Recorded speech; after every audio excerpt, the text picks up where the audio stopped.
Tô nem aí. Ai, que preguiça. Putz, eu carrego esse negócio melado até o lixo.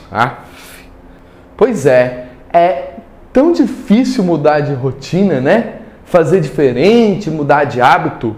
Eu imagino que vocês estavam esperando que eu começasse a aula assim. E aí essa galera, 100%. Mas não. Sou o professor Tiago. Eu estou morrendo de saudade de vocês e do colégio, mas a gente sabe que a gente está vivendo um momento de uma pandemia, é um momento novo, né? Se a gente observar o número de casos de Covid-19 ao redor do mundo, eu acho que o melhor que a gente pode fazer agora é ficar em casa, se resguardar, porque eu quero encontrá-los daqui pouco tempo, se possível, firmes, fortes e saudáveis. Enquanto isso, a gente continua o nosso processo de conhecimento, de busca pelo conhecimento, de troca, né? Justamente graças aos benefícios dos avanços da tecnologia. Eu vou pegar aqui o que eu joguei no chão para eu poder jogar no lixo, né? Porque eu não quero sujar o planeta e nem quero sujar a minha consciência. Eu é que não vou deixar que a preguiça impeça o meu desempenho, que por preguiça eu não consiga dar o máximo de mim, que eu não consiga ser a melhor versão de mim mesmo. É massa que tem um filósofo que falou algo parecido, ele é Aristóteles. Ele nasceu na Macedônia, na cidade de Estagira, no século IV a.C. E ele se perguntava, como que eu posso dar a mim mesmo uma vida boa? Como que eu posso dar a melhor versão de mim mesmo nesta vida? Ele dizia que para a gente ter uma vida boa, era necessário a gente alcançar a felicidade. E não só a gente alcançar, como a gente manter essa felicidade. Ou seja, a gente precisa estar prestando manutenção para essa felicidade todo o tempo. Senão, ela enferruja, envelhece e quebra e toca a gente ter que correr atrás dessa tal felicidade de novo. E Aristóteles dizia que para alcançarmos a felicidade não era necessário a gente ter um monte de bem, de coisa cara. Não. Ele dizia que para a gente ser feliz era preciso ser virtuoso. Ou seja, a gente precisa cultivar essas virtudes de caráter no nosso ser, como a coragem, a moderação, ser verdadeiro, paciente, liberal, discreto, com bom humor, com amizades.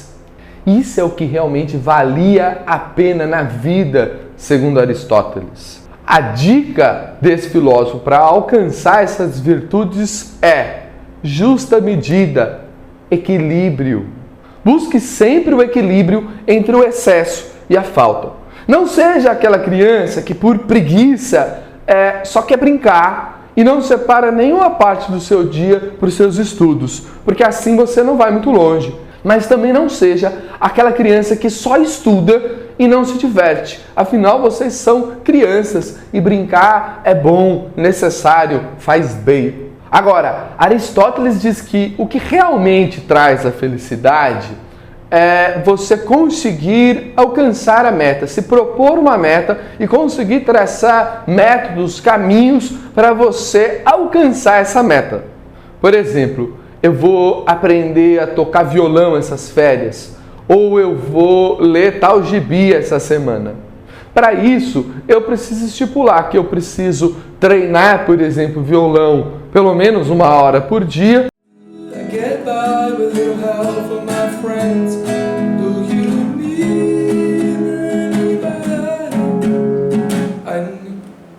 Ou ler um número X de páginas, uma quantidade X de páginas por dia.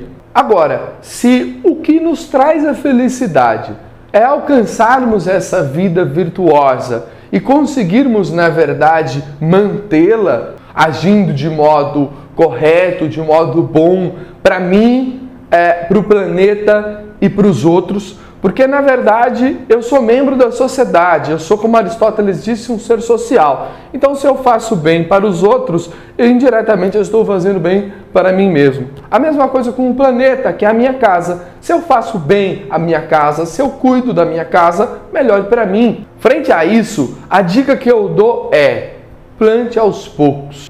Proponha pequenas metas, pequenas mudanças de hábito, como por exemplo, acordar mais cedo nessa quarentena, praticar um alongamento, né? Assim que você acorda, você lavar o seu prato e o seu talher, por exemplo, quando você usa eles, ao invés de simplesmente deixá-los na pia. Firme essas pequenas mudanças na sua rotina, transforme isso em hábitos positivos e aos poucos, quando você for sentindo que você consegue fazer um pouco mais, você vai fazendo um pouco mais e vai se aprimorando.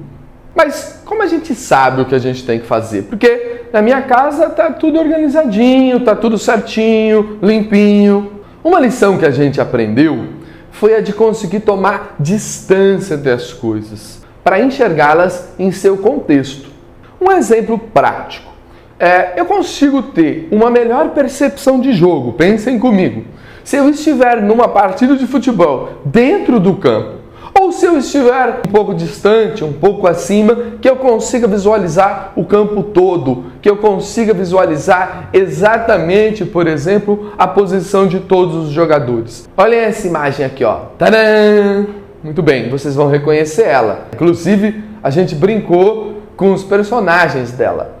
Essa obra, ela é de Picasso. Ela é pintada assim, ó, em tons de preto, branco e cinza, com essas caras meio desesperadas. Se a gente for descobrir o contexto da obra, a gente vai ver que ela foi pintada em 1937, durante, na verdade, a Guerra Civil Espanhola, e ela é homenagem. Ela chama-se Guernica e ela é pintada em homenagem a uma cidade chamada Guernica, no norte da Espanha, que foi bombardeada por aviões nazistas com o consentimento do general Franco, que governava a Espanha na época. Se a gente souber o contexto da obra, olha só, a gente consegue entender muito mais sobre ela. A gente começa a desconfiar, a gente começa a entender, por exemplo, o título dela. A gente começa a desconfiar do porquê que ela foi pintada em preto, branco e cinza.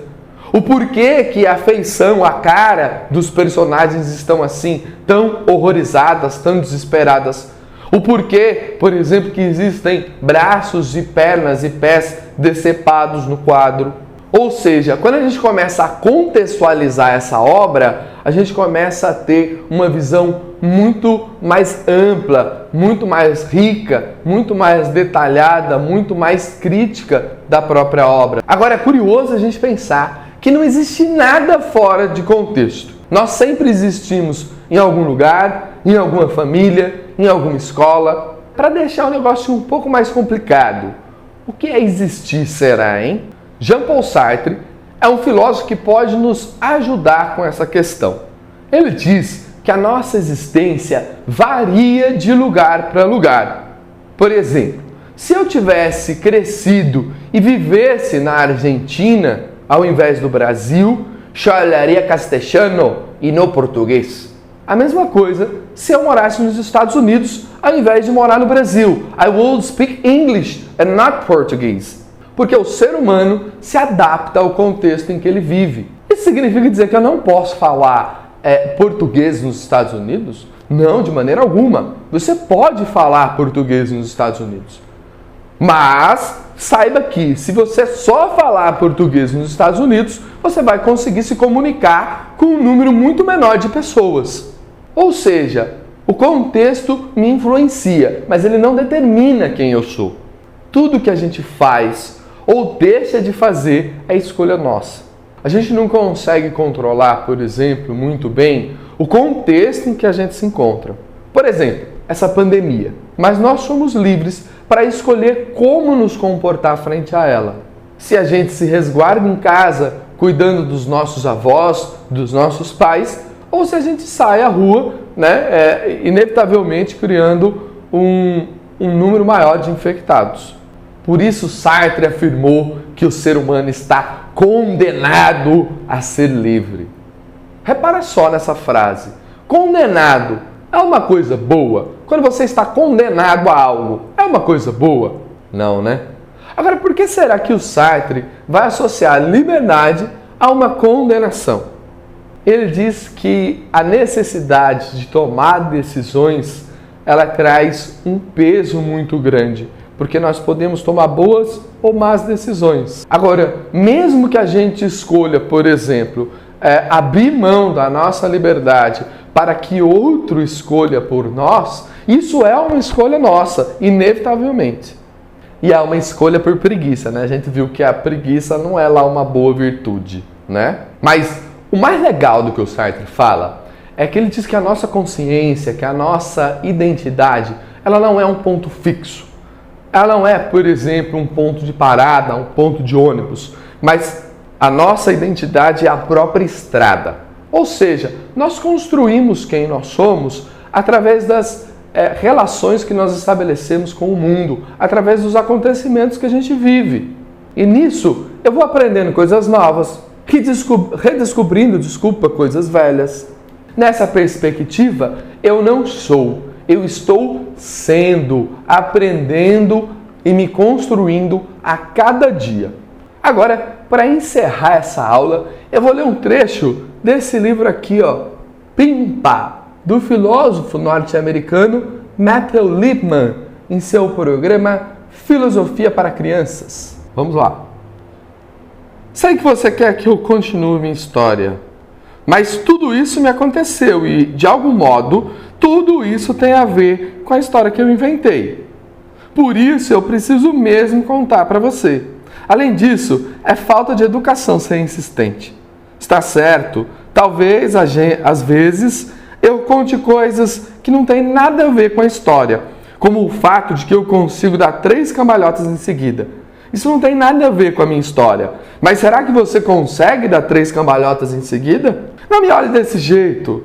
Viu o que você me fez fazer? Quase esqueci de contar o que aconteceu naquela noite.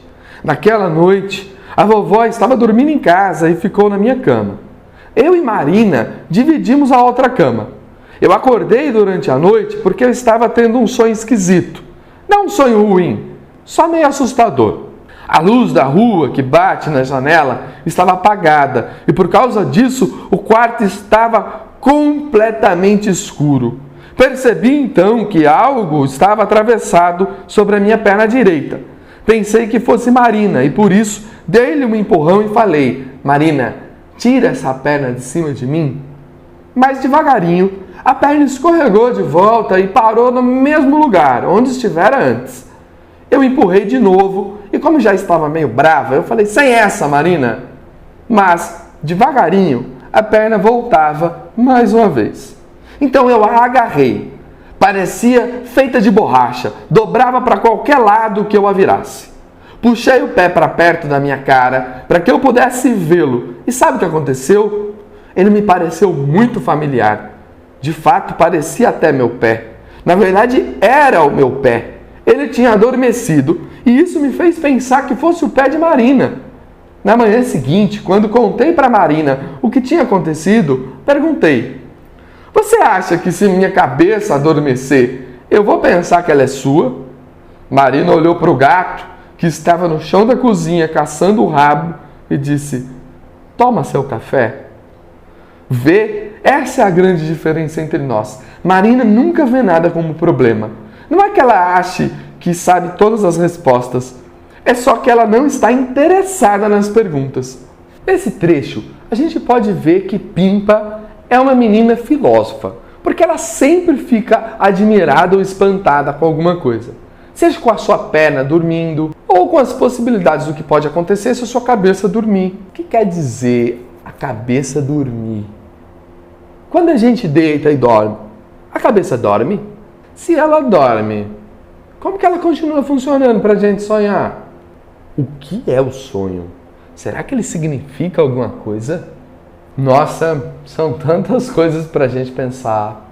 E como a gente viu ao longo do primeiro bimestre, a admiração e o espanto são condições necessárias para a gente conseguir fazer filosofia, para a gente se manter curioso. Bem, a gente vai ficando por aqui. Eu agradeço demais a companhia dessa nossa primeira aula, distante, porém unidos. Nos vemos no fórum mais tarde e quem sabe numa live para tirarmos dúvidas. Um forte abraço, galera. Se cuidem e fiquem em casa. Até a próxima!